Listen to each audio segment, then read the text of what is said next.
Et yo les beignets, c'est Donut, j'espère que vous allez tous très bien. On se retrouve aujourd'hui pour une vidéo que je n'avais mais alors pas du tout prévu de faire.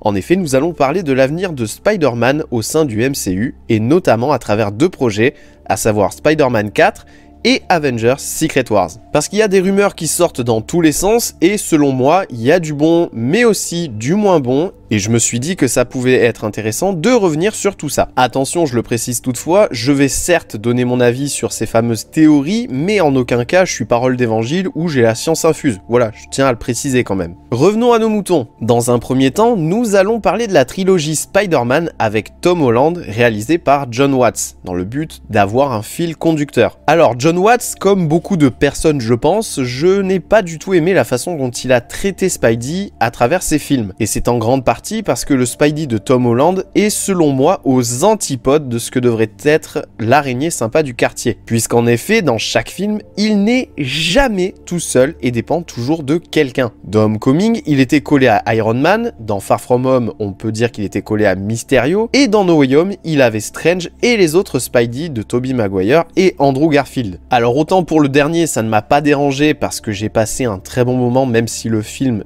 est vraiment loin d'être parfait, autant si tu prends tout ça dans l'ensemble, ça devient vraiment lourd. Bref, pour moi, et ça n'engage que moi, les films Spider-Man avec Tom Holland ne sont pas du tout à la hauteur. Et je pense que Marvel Studios a le même raisonnement que moi. Puisque oui, Jon Watts ne reviendrait pas pour Spider-Man 4. En effet, selon Daniel RPK, un scooper américain qui déniche toujours plein d'infos et de rumeurs autour des films Marvel, et d'ailleurs au passage je vais beaucoup le citer dans la vidéo parce que beaucoup de rumeurs qu'il a dénichées par le passé se sont avérées vrai, il a été déclaré que Marvel et Sony cherchaient un nouveau réalisateur pour le film et il y aurait même déjà quelqu'un en lice, il s'agirait du réalisateur Drew Goddard. Alors peut-être que ce nom vous dit absolument rien, mais sachez qu'il ne s'agit ni plus ni moins du créateur et producteur de la série Daredevil de Netflix, qui est selon moi pour le moment la meilleure série Marvel, toutes plateformes confondues. Et selon moi, ce choix de réalisateur n'est pas anodin du tout, puisque ça va en corrélation avec la deuxième théorie que je vais traiter avec vous dès maintenant. Au passage, je précise, je vais devoir parler de la fin de la série Echo, et donc il va y avoir du spoiler. Donc si t'as pas vu la série ou que tu veux pas te faire spoiler,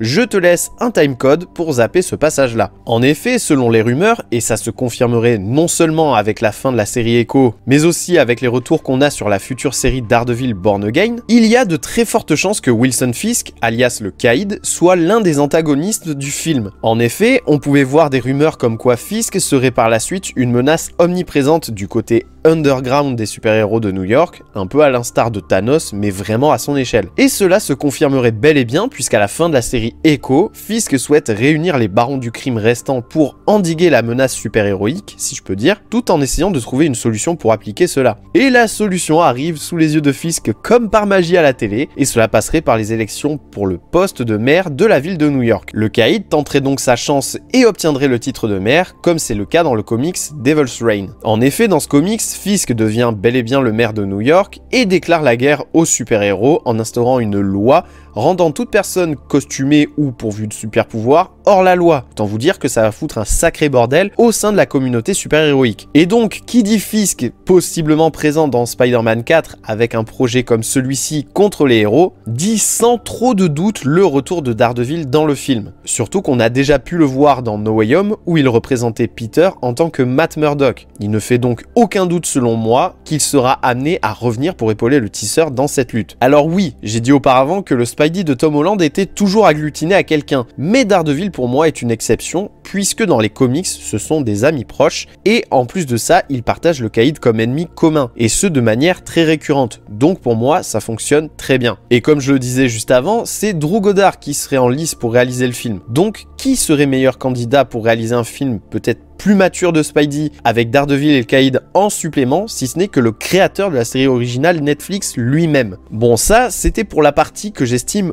positive des théories et rumeurs autour du film qui sont apparues jusque-là. Maintenant, on va aborder la grosse rumeur que j'estime être du côté négatif. Car oui, la dernière rumeur en date est extrêmement récente puisqu'elle date d'il y a 1 ou 2 jours, je ne sais plus, et nous vient toujours de Daniel RPK comme quoi Tobey Maguire et Andrew Garfield reviendraient en Spidey dans Spider-Man 4. Et là pour moi, ça commence à poser sérieusement problème. Comme je vous le disais juste avant, le Spidey de Tom Holland souffre selon moi d'une grande faiblesse, c'est de ne s'être jamais réellement démarqué en tant qu'araignée sympa du quartier, du fait qu'il était toujours accompagné d'autres héros. Alors Daredevil, comme je le disais juste avant, ça passe encore parce que c'est un héros underground qui ne s'étend pas plus loin que New York en général, comparé à des Avengers comme Iron Man ou Doctor Strange. Quant aux Spidey précédents, de leur côté, ils ont déjà prouvé leurs actions en tant que Spidey, en tant qu'araignée sympa du quartier. Alors que Marvel et Sony les aient fait revenir dans No Way Home, c'est une chose. Entre l'aspect multiversel amené par Marvel et le Spider-Verse mis en place par Sony, c'était obligé que No Way Home soit le film que l'on connaît aujourd'hui avec les 3 Spidey réunis. Mais quel est l'intérêt de refaire ça à outrance, si ce n'est qu'à jouer avec la nostalgie des fans Marvel? Je veux dire, on a eu les Spidey de l'époque qui sont revenus, Hugh Jackman qui rempile en Wolverine pour Deadpool 3, on a eu le retour de Charles Xavier dans Doctor Strange 2, et j'en passe. Et c'est pareil chez DC avec le film The Flash qui a ramené v'là des persos comme le Batman de Keaton, le Général Zod et les nombreux caméos dégueulasses vers la fin du film. Je dis pas que je n'apprécie pas les anciens Spidey, au contraire je les adore et même bien plus que Tom Holland, et Andrew en plus de ça reste mon Spidey préféré, mais plutôt que de jouer les mêmes cartes, ce serait bien d'amener de la nouveauté.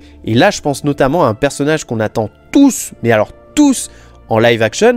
Je parle bien évidemment de Miles Morales. D'autant plus avec un film Avengers Secret Wars qui se prépare, ça serait vraiment bien mieux selon moi s'ils intégraient enfin Miles dans l'avenir des films Spider-Man. Après, je suis contre certes le fait que Tobey et Andrew reviennent dans Spider-Man 4, mais je suis carrément pour qu'ils reviennent dans le film Secret Wars. Et ça devrait d'ailleurs normalement être le cas, notamment pour Tobey, car selon un autre scooper américain qui s'appelle Can We Get Some Toast, Tobey devrait être un des chefs d'équipe, si je peux dire, avec Hugh Jackman en Wolverine, rien que ça. Et sachant que Secret Wars sera la consécration du multivers, je vois pas pourquoi le Spidey d'Andrew ne reviendrait pas lui aussi. En gros, pour conclure sur tout ça, je dis oui pour que Drew Goddard soit le réalisateur de Spider-Man 4 et j'espère de tout cœur que ce sera le cas. Un immense oui pour l'arrivée de Wilson Fisk et Daredevil dans le film, mais non, Tobey et Andrew ne doivent pas revenir selon moi dans le film et laisser la place à Miles Morales. En revanche, je suis carrément chaud pour que les 2 Spidey soient présents dans Secret Wars. Et voilà les beignets pour cette vidéo qui n'était pas du tout prévue, j'espère qu'elle vous aura plu. N'hésitez pas à me dire en tout cas en commentaire ce que vous pensez de tout ça. N'hésitez pas aussi à laisser un gros pouce bleu sur la vidéo, ça fait toujours extrêmement plaisir. À vous abonner à la chaîne si ce n'est pas déjà fait et à activer la cloche pour recevoir toutes les notifications des nouvelles vidéos. Vous pouvez également partager cette vidéo et en attendant la prochaine, je vous dis bye les beignets.